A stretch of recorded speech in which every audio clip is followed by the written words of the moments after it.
لیے کئی مرتبہ امام جعفر صادق علیہ السلام ان بزرگان کی اصلاح بھی فرمایا کرتے تھے. مثلا خود امام ابو حنیفہ ایک مرتبہ امام جعفر صادق علیہ السلام کے ساتھ کھانا کھا رہے تھے, تو کھانے کے بعد امام جعفر صادق علیہ السلام چونکہ استاد ہیں تو انہوں نے کہا کہ الحمدللہ رب العالمین, خدا کا شکر بجا لائے, اور فرمایا اللہم ھذا منک و من رسولک. یہ ماہ ربیع الاول کی مناسبت سے بڑی خوبصورت ایک روایت بھی آپ کے سامنے بیان ہو جائے گی کہ اے پروردگار یہ جو کھانا میں نے کھایا ہے یہ تیری جانب سے تھا, اللہم ھذا منک و من رسولک صلی اللہ علیہ وسلم, اور یہ کھانا تیرے رسول کی جانب سے تھا.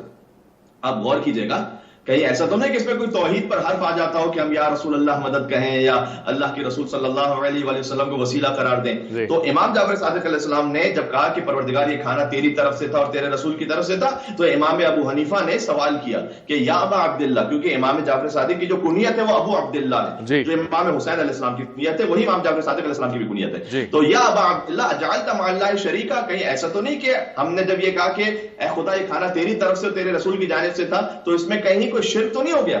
تو امام جعفر صادق علیہ السلام نے جواب دیا کہ اللہ سبحانہ وتعالی نے قرآن میں کہا ہے, سورہ توبہ کی آیت پڑھی کہ وما نقموا الا ان اغناهم اللہ ورسولہ من فضلہ, کہ جب تم تنگ دست تھے تو اللہ اور اس کے رسول نے اپنے فضل سے تمہیں غنی بنایا. تو یا اللہ سبحانہ وتعالی نے جب اپنے فضل کی بات کی ہے تو رسول اللہ صلی اللہ علیہ وسلم کا ساتھ ذکر کیا ہے. تو جتنا فضل ہے اللہ سبحانہ وتعالی کی جانب سے وہ محمد مصطفیٰ صلی اللہ علیہ وسلم کے صدقے میں ہے. لہذا اگر کھانے پر یہ کہا جائے کہ پروردگار یہ تیری جانب سے تھا اور تیرے حبیب کی جانب سے تھا تو اس میں کوئی شرک نہیں ہے بلکہ عین ایمان ہے.